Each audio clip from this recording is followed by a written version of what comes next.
Assalamualaikum warahmatullahi wabarakatuh. Saya Dinda dari kelas Ilmu Komunikasi. Di sini saya akan ngobrol-ngobrol bareng nih sama teman saya mengenai bijaknya berkomunikasi dalam bermedia sosial. Mungkin dari kalian sendiri udah sering kan ya untuk bermain media sosial di gadget kalian masing-masing sendiri ya. Saya kenalin dulu, ini ada Putri Dewi, rekan saya di kantor. Hai, dan ini ada Nabila Amir, teman saya juga. Kali ini nanti kita bakalan ngobrol-ngobrol bareng gimana pengalaman mereka bermedia sosial selama ini gitu ya. Nah, sebelumnya di sini Ketua Umum Perhimpunan Humas Perguruan Tinggi Indonesia Perhumani ya yang juga CEO-nya sebagai Cipta Komunikasi Dr. Andas Ahmad Zakiuddin SIP MIKOM mengajar serta sosial Activation Winarsi MPD dan Content Creator Siti Solika ST dengan dipandu oleh Luana Yuna Neva sebagai moderator. Dalam pemaparan Zakiuddin membagikan cara untuk menjadi netizen yang baik dan bijak bermedia sosial.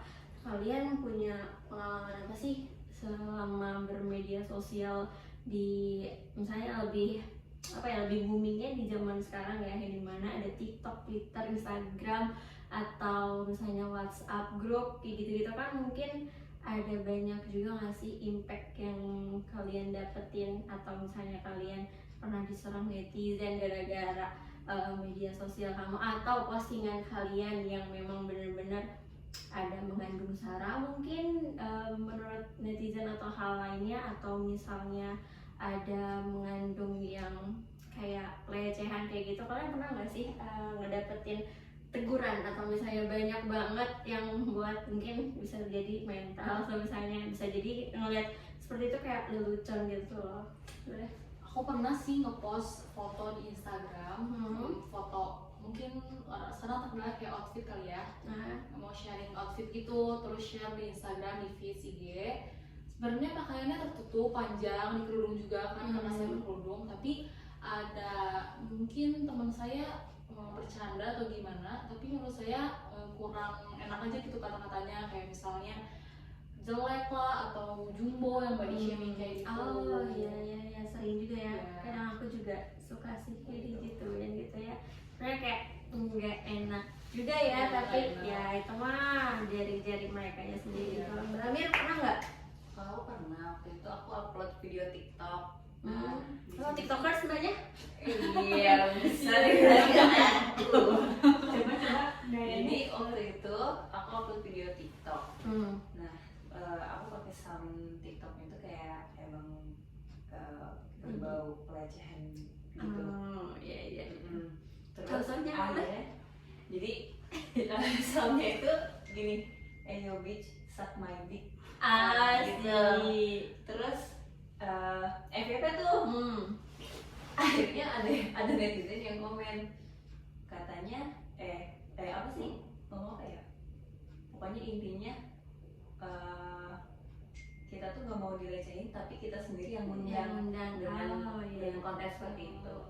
Tapi kalau misalnya dari permasalahan Mbak Amir sendiri mungkin bisa juga ya dilihatnya dari kayak tata cara berpakaian kayak gitu kan. Even kayak mungkin kita nggak mengundang tapi orang-orang beropini lain gitu ya. Nah, kalau kalian pernah dapetin hal kayak gitu, itu ngebuat kalian kapok atau kayak gimana nggak sih? Kapok banget sih. Iya, dengan hal yang kayak gitu. Terus kalau misalnya Mbak Putri sendiri kan mungkin dari visual outfit kayak gitu kan, menurut ini kan masing-masing opininya, ada yang bagus ada yang kayak gitu. Menurut ini diladenin nggak sih? Diladenin ngebahas apa tuh? Kalau aku ya diladenin enggak sih, aku lebih ke nutup mata aja kalau itu nggak ada komennya, terus aku hapus aja supaya nggak kepikiran. Terus di Instagram aku juga kayak enak juga kan lihatnya orang-orang kayak positif ini komen gitu. Tapi kalian tahu kan kalau misalnya dari ketikan jarinya mereka tuh bisa mengundang mereka ke kasus pidana kayak gitu kan? Iya.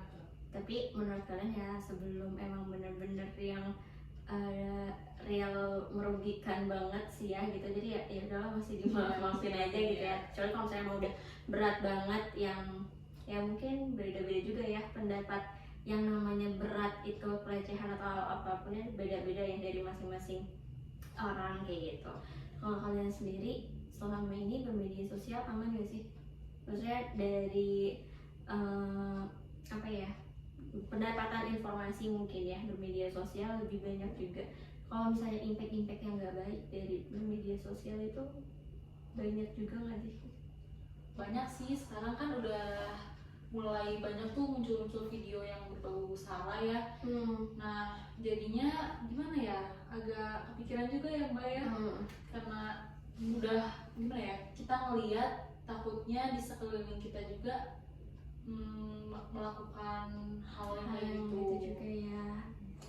Oke, nah berarti kalau misalnya kayak gitu, untuk meminimalisir dari hal-hal yang tidak diinginkan sesuai dengan kayak misalnya netizen ngomentarin kalian kayak gitu-gitu, kalian kayak berusaha lebih baik lagi untuk berkonten atau kayak gimana nggak? Iya sih, jadi jauh lebih selektif, Berhati-hati banget ya. Sama apalagi kan kalau misalnya kalian pernah nggak nerima juga berita hoax gitu? pernah sih, tapi apa ya, lupa aku. Dan Pernah sih. ya udahlah ya gitu kan. Oke, di sini juga dari Bapak Zakiuddin tersendiri menambahkan ya beberapa tips bijak bermedia sosial, yaitu dengan hindarilah curhat permasalahan pribadi di media sosial, tidak memancing dan memulai konflik dengan siapapun ketika menggunakan media sosial, menghindari memberi komentar yang mencela dan menjelekkan orang lain ketika menggunakan media sosial, jangan bersikap terlalu ekstrim dalam menanggapi apapun di media sosial. Sebenarnya kita udah melakukan hal itu ya, tapi ya mungkin ada yang lagi gabut gitu ya, tangannya atau jari-jarinya pengen ngetik gitu kan, jadi kadang ya kita juga yang ketembak gitu ya. Apalagi kalau misalnya emang jadi vlogger, jadi tiktokers atau selebgram dan lain-lainnya kayak gitu ya, pasti banyak banget ngedapetin hal yang kayak gitu. Terus dan Bapak Zakiuddin juga di sini mengutip, etika dalam bermedia sosial adalah pergunaan bahasa yang baik, hindari penyebaran sara, pornografi, dan aksi kekerasan. Cross check kebenaran berita, menghargai hasil karya orang lain, dan jangan terlalu mengumbar informasi pribadi. Mungkin itu sih ya yang tambahan buat mbak-mbak ataupun saya sendiri untuk bermedia sosialnya lebih berhati-hati.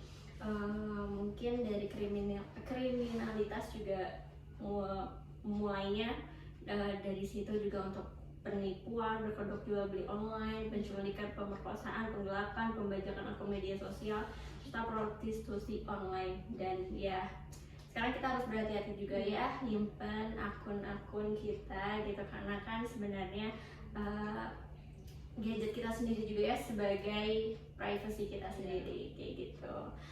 Mungkin sedikit buat ngobrol-ngobrol bersama teman-teman saya, mungkin bisa jadi juga ada tambahan informasi yang saya berikan dan tambahan pengalaman yang mungkin pernah sama nih sama kayak aku kayak gini, mungkin ya itulah tambahan informasi yang bisa memperbaiki untuk bermedia sosial. Ya segitu ya Mbak Putri, terima kasih Mbak, terima kasih untuk waktunya, dan say goodbye. Hello, dadah.